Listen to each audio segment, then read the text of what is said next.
ಸಹೃದಯರಿದ್ದಾರೆ. ನಾಡ ಹಬ್ಬ ಬಹಳ ಅದ್ಭುತವಾದ ಒಂದು ಶಬ್ದ. ಇಡೀ ನಾಡಿಗೆ ಒಂದು ದೊಡ್ಡ ಹಬ್ಬ.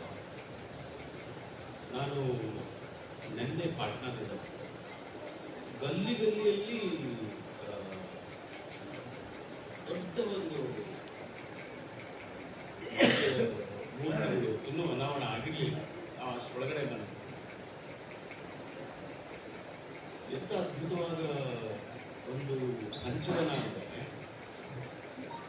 ಬಿಹಾರ್, ವೆಸ್ಟ್ ಬೆಂಗಾಲ್, ಡೆಲ್ಲಿ, ಉತ್ತರ ಭಾರತದಲ್ಲಿ ಬಹಳ ವಿಜೃಂಭಣೆಯಿಂದ ಆಚರಿಸ್ತಕ್ಕಂಥ ಹಬ್ಬ ಇದು.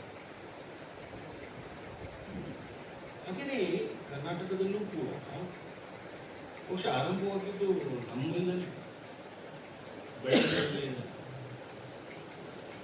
ಕನ್ನಡವರು ಹೇಳಿದ ಹಾಗೆ ಮಹಾನವಮಿ ದಿಬ್ಬ ಅಂತೇಳಿ ಮಹಾರಾಜರು ಮಹಾನವಮಿಯನ್ನು ಆಚರಿಸೋದಕ್ಕೆ ಒಂದು ದೊಡ್ಡ ದಿಬ್ಬವನ್ನು, ಒಂದು ದೊಡ್ಡ ಒಂದು ಜಾಗವನ್ನು, ವೇದಿಕೆಯನ್ನು ನಿರ್ಮಾಣ ಮಾಡಿದ್ದು. ಆ ವೇದಿಕೆಯ ಮೂಲಕ ಅಲ್ಲಿ ನಡೆಯುವ ಎಲ್ಲ ಕಾರ್ಯಕ್ರಮಗಳನ್ನು, ಕಾರ್ಯವೈಖರಿಗಳನ್ನು ನೋಡ್ತಾ ಅದನ್ನು ವಿಜೃಂಭಿಸ್ತಾ ಇದ್ರು.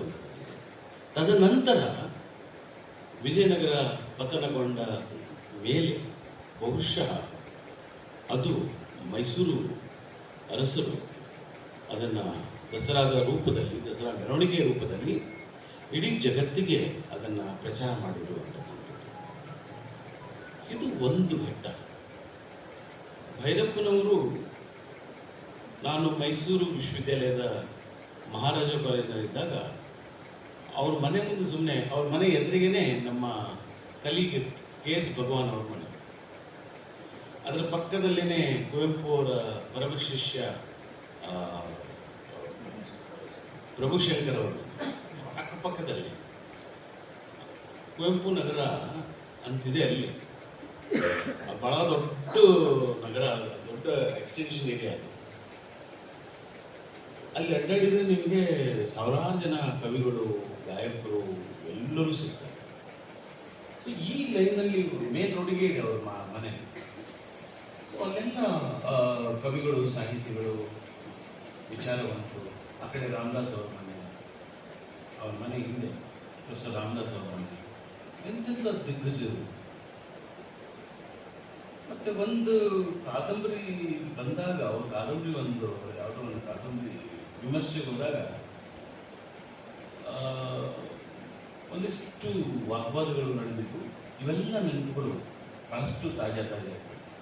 ಮತ್ತು ನಮ್ಮ ಸ್ನೇಹಿತರು ಅಲ್ಲಿ ಬಿಹಾರಕ್ಕೆ, ಪಾಟ್ನಾಕ್ಕೆ ಬಂದಾಗ ಅವ್ರು ಹೇಳ್ತಾ ಇದ್ರು, ಕಡೆಯ ದಿನಗಳು, ಭೈರಪ್ಪನವರ ಕಡೆಯ ದಿನಗಳು ಸರಿಯಾಗಿರಲಿಲ್ಲ ಅಂತಕ್ಕಂಥ ಮಾತನ್ನು ಹೇಳಿದರು. ಅವರು ಮನೆ ಬಿಟ್ಟು ಹೋಗಿದ್ರು, ಬೆಂಗಳೂರಲ್ಲಿ ಇದ್ದರು.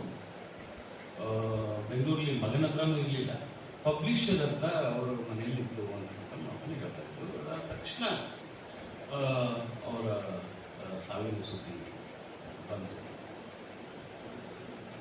ಕಾದಂಬರಿ ಕ್ಷೇತ್ರಕ್ಕೆ ಸರಸ್ವತಿ ಸಮ್ಮಾನ್ ಸಿಗೋದರ ಮೂಲಕ ಅವರ ಎಲ್ಲ ಕಾದಂಬರಿಗಳು ಕೂಡ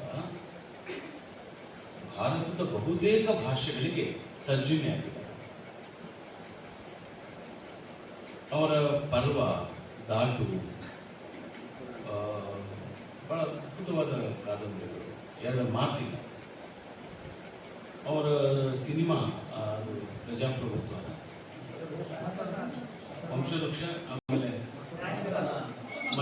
ಮತದಾನ, ನಾಯಿಗಳು, ತಬ್ಬಲಿ ನೀನಾದ ಮಗನ, ಇವೆಲ್ಲವೂ ಕೂಡ ಒಬ್ಬ ಕಾದಂಬರಿಕಾರ ಹೇಗಿರಬೇಕು ಅಂತ ಹೇಳಿ ತೋರಿಸ್ಕೊಡ್ತಾರೆ. ನಾನು ಹಾಗೆ ಎಲ್ಲೋ ಓದ್ತಾ ಇರುವಾಗ ಭೈರಪ್ಪನವರಿಗೆ ದೇವರ ಬಗ್ಗೆ ಬಹಳ ವಿಚಿತ್ರವಾದ ಅಭಿಪ್ರಾಯ ಇತ್ತು. ಅವ್ರ ಮಾವ ಅವರಿಗೆ ಒಂದ್ಸಲ ಹೇಳ್ತಾರೆ,